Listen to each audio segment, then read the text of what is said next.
to learn a new topic, and that is voice. Voice হৈছে দুই ধৰণৰ active and passive voice. Voice মানে তোমাৰ কি হয় এটা বাক্য উক্তি যিটো কৈছা সেইটোৱে হৈছে voice. কিন্তু তাৰ আকৌ দুটা ফৰ্ম আছে. One is active and one is passive. Or active voice or passive voice or sentence or structure বেলেগ বেলেগ. এতিয়া আমি জানো আহা active voice টো কি হয়. So active voice, here subject performs the action and object receives the action. কামটো কোনে কৰে? কামটো কৰে সাবজেক্টে আৰু অ্যাকশনটো কোনে ৰিসিভ কৰে? তোমাৰ অবজেক্টে। সাপোজ ইয়াৰ তোমাৰ স্ট্ৰাকচাৰটো হ'ব S + V + O। আমি এটা এক্সাম্পল লৈ লওঁ। I teach you। ইয়াতে ডৰ অফ দ্য অ্যাকশন হৈছে I, সেইকাৰণে I টো হৈ গৈছে সাবজেক্ট। কাৰ্যটো কি হৈছে teach, so teach is the verb। আৰু মই কাক শিকাও? তোমালোকক কোনে ৰিসিভ কৰিছে? যেটো কাম হৈছে টিচিংৰ যেটো কাম হৈছে সেইটো কোনে ৰিসিভ কৰিছে? তোমালোকে ৰিসিভ কৰিছা। So you is the object. You is the object here. I is the doer of the action, that is why I is the subject. মানে subject performs the action. কোনে action টো কৰিছে? মই action টো কৰিছো কাৰণে মই subject। আৰু an object receive the action। আৰু কাৰ্যটো কাৰ ওপৰত হৈছে? কোনে ৰিসিভ কৰিছে? মইতো মই নিজকে শিকাই থকা নাই, মই তোমালোকক শিকাইছো। I teach you, তোমালোকে ৰিসিভ কৰিছা, that is why you is the object। আৰু এনেকুৱা ধৰণৰ স্ট্ৰাকচাৰৰ যিবিলাক বাক্য থাকে সেইবিলাকে হৈছে active voice। I teach you, the subject plus verb plus object। আৰু active voiceৰ সেন্টেন্সৰ সদায় আৰম্ভণি তোমাৰ সাবজেক্টৰে হয় আৰু সেই তোমাৰ অবজেক্টৰে হয়। মানে S V O এটো প্যাটাৰ্নৰ তোমাৰ বাক্যবিলাকে হৈছে active voiceৰ বাক্য। Now let's have examples of active voice sentence. Number 1, he read the book. Number 2, the hunter killed the tiger. Next one is she baked a cake. Next, the last one, I gave Lily a pen. এই বাক্যকেইটা চোৱা, look at these sentences. He read the book. The doer of the action is he, and কোনে receive কৰিছে? পঢ়া কামটো হৈছে পঢ়া কামটো কোনে ৰিসিভ কৰিছে? the book, so the book is the object here। and the hunter killed the tiger, doer of the action is hunter, hunter to হৈ যাব subject, kill হৈ গ'ল verb, the tiger is the object।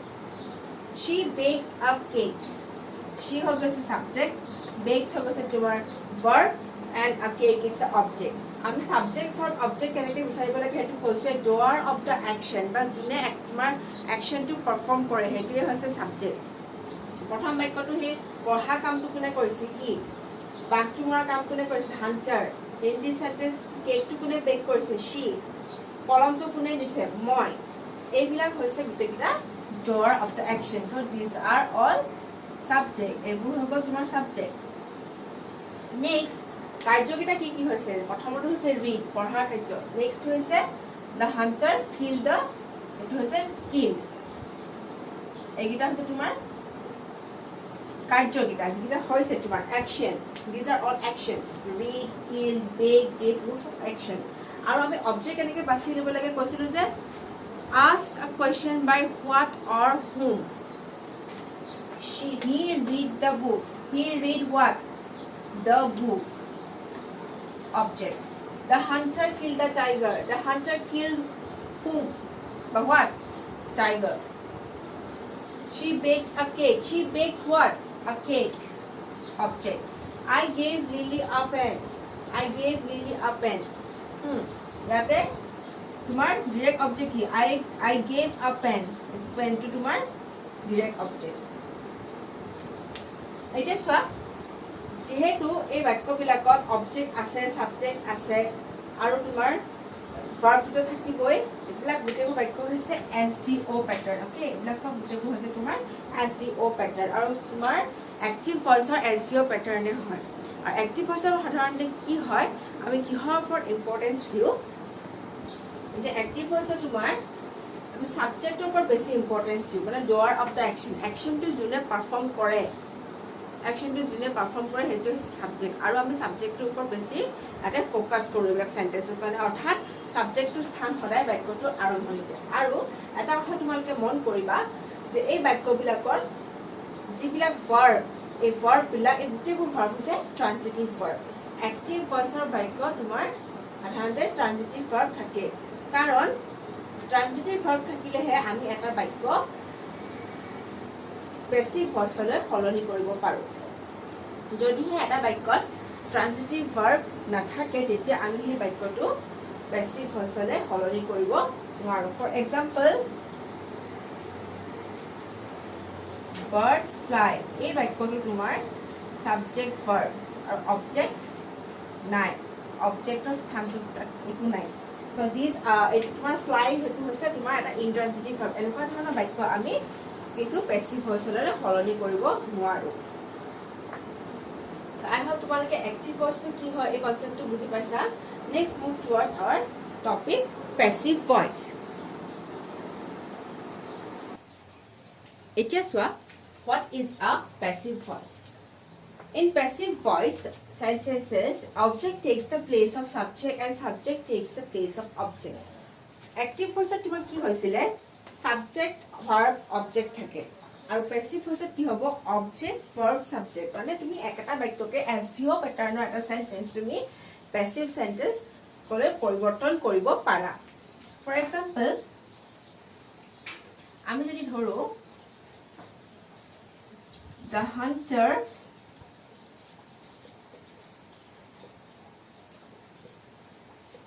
killed the tiger ইয়াত তোমাৰ subject the hunter kill হৈ গল verb subject verb the tiger is object এতিয়া এনেকুৱা হ'ব is SVO প্যাটাৰ্নৰ এটো যে তোমাৰ এক্টিভ ভইচত আছে দেই এতিয়া আমি যদি পেসিভ ভইচলৈ পৰিৱৰ্তন কৰো তেতিয়া অবজেক্টৰ স্থান হ'ব আগত অবজেক্ট আহি যাব প্ৰথমলৈ লিখিব লাগিব the tiger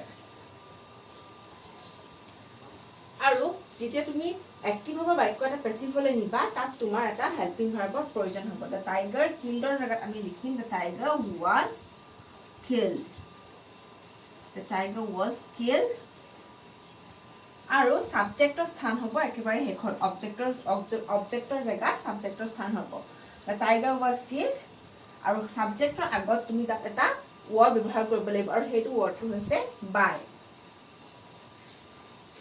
by the hunter বাঘটো শিকাৰীজনে মাৰিলে ইয়াত হৈছে শিকাৰীজনে বাঘটোক মাৰিলে আৰু তোমাৰ পেসিভ হৈ যাব বাঘটোক শিকাৰীজনে মাৰিলে দুইটা বাক্যৰ অৰ্থ কিন্তু একেটাই অকল স্ট্ৰাকচাৰটো পৰিৱৰ্তন হৈছে যে এক্টিভ ভইচত তোমাৰ আমি সাবজেক্টক বেছি ইম্পৰ্টেন্স দিছো আৰু পেসিভ ভইচত আমি অবজেক্টক বেছি ইম্পৰ্টেন্স দিছো কাৰণ এক্টিভ ভইচৰ সাবজেক্টৰ স্থান আগত আৰু অবজেক্ট বা হেখন এসভিও প্যাটাৰ্ন হয় কিন্তু পেসিভ ভইচত তোমাৰ অবজেক্টটো আগলৈ গুচি আহিব the tiger হ'ব আৰু যেটো killed তোমাৰ past tense একাৰণে আমি the tiger was killed তোমাৰ was লিখিব লাগিব এটা তোমাক হেল্পিং ভাৰ্বৰ দৰকাৰ আৰু by দৰকাৰ হ'ব the hunter এটা আমি শিকো যে পেসিভ ভইচ আমি কেনেকুৱা সিচুৱেচনত ইউজ কৰিব পাৰো এক নম্বৰটো হ'ল when you don't know the door of the action or when you don't know the subject এক নম্বৰটো হ'ব পাৰে when to use কিটা আমি ইউজ কৰিম এক নম্বৰ হ'ব পাৰে when you don't know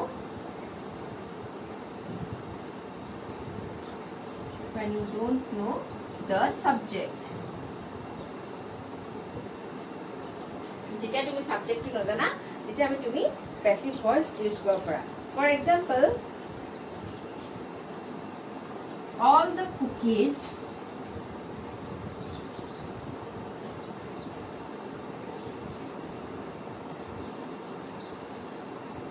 have been eaten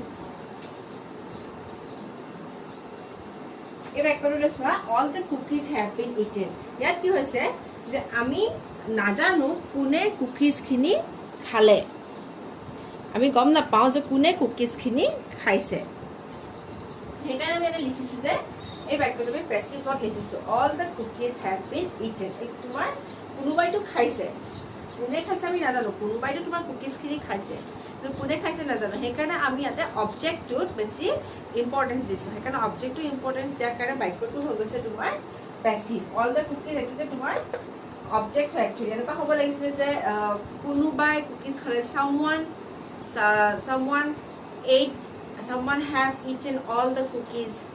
someone have eaten all the cookies কোনোবাই কুকিজখিনি খালে যেহেতু আমি নাজানো ভালকৈ কোনে খালে সেইকাৰণে আমি ইয়াত কৈছোঁ যে পেছিভত আমি বাক্যটো ব্যৱহাৰ কৰি কৈছোঁ all the cookies have been eaten কোনে খাইছে আমি এইটো গম নাপাওঁ সেইকাৰণে আমি অবজেক্টটোক বেছি ইম্পৰ্টেঞ্চ দি বাক্যটো পেছিভ বাক্যলৈ পৰিৱৰ্তন কৰি লিখিছোঁ পেছিভত লিখিছোঁ আমি all the cookies have been eaten ইয়াত কোনোবা এইটো তোমাৰ অবজেক্ট হৈছে এইটো অবজেক্ট ভাৰ্ব এইটো ছাবজেক্ট আছে কিন্তু এইটো তোমাৰ আমি নাজানো কাৰণে লিখা আমি এনেকৈ লিখিব পাৰোঁ যে she have eaten all the cookies সেইটো তোমাৰ এক্টিভ হৈছে বাক্য she have eaten all the cookies সেইটো এক্টিভ হৈছে বাক্য সেইটো যদি আমি পেছিভ কৰিব লাগে কেনেকৈ লিখিম all the cookies have been eaten by her বা Lily has eaten all the cookies all the cookies have been eaten by Lily তাত কিন্তু তোমাৰ এটা লিখিব পাৰিম কিন্তু যেটা আমি নাজানো কোনে খাইছে সেইকাৰণে all the cookies have been eaten লিখিছোঁ এনেকুৱা ধৰণৰ আমি বাক্য ক'বলৈ পেছিভ ভইচৰ দৰকাৰ হয় যেতিয়া তুমি নাজানা যে ডুৱাৰ অফ দ্য একশ্যন কোন হয় নাজানা তেতিয়া আমাক পেছিভ ভইচৰ সেন্টেন্সৰ দৰকাৰ তেতিয়া আমি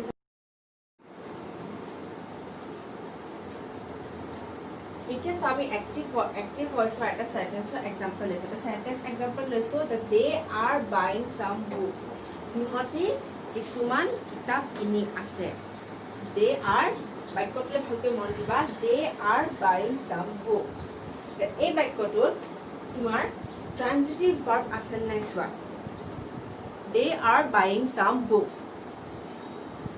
does this sentence have a transitive verb yes we have it does they are buying some books কি হ'ব subject হৈ গৈছে তোমাৰ they are buying হৈ গৈছে তোমাৰ verb and some books they are buying what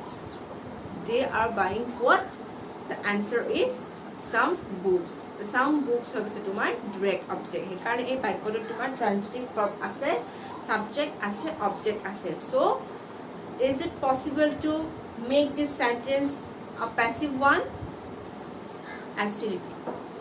We can do it. We can make this sentence a passive one. A background to active one ase and we can make it a passive voice sentence. So how to make it passive? A subject ki ase they, object ki ase some books. Some books to tomar agole ahi jabo. Some books so object to subject asile they to asile subject it was object to subject to lagale ahi jabo are buying to hobo some books are being bought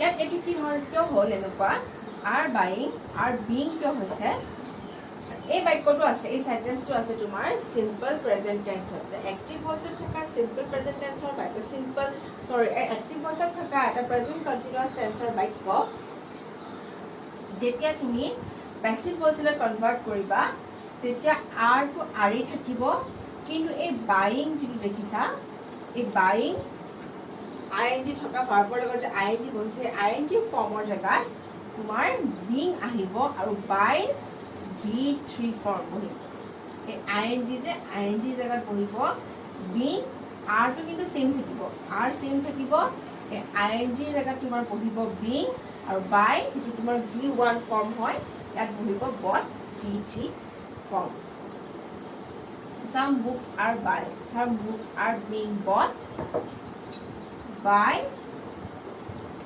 them আৰু they to হৈ যাব them আৰু সাবজেক্টৰ আগত যেনেকৈ এইটো তোমাৰ active হৈছে subject আছিল কাৰণ তাৰ আগত এটা buy লাগিব. Some books are being bought by them.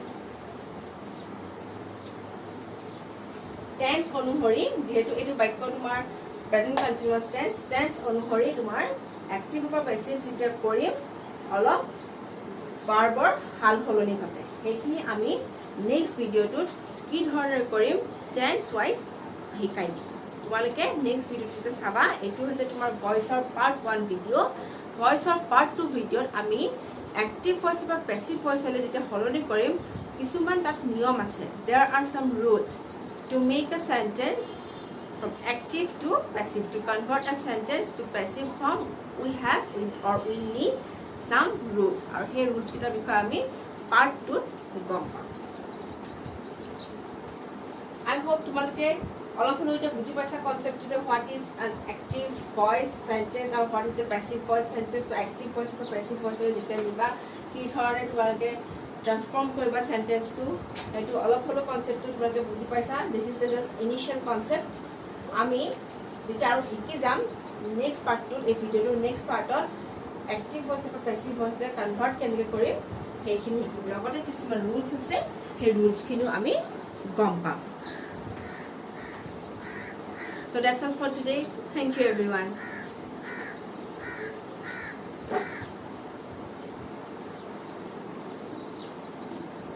And don't forget to subscribe to my channels for latest updates and videos.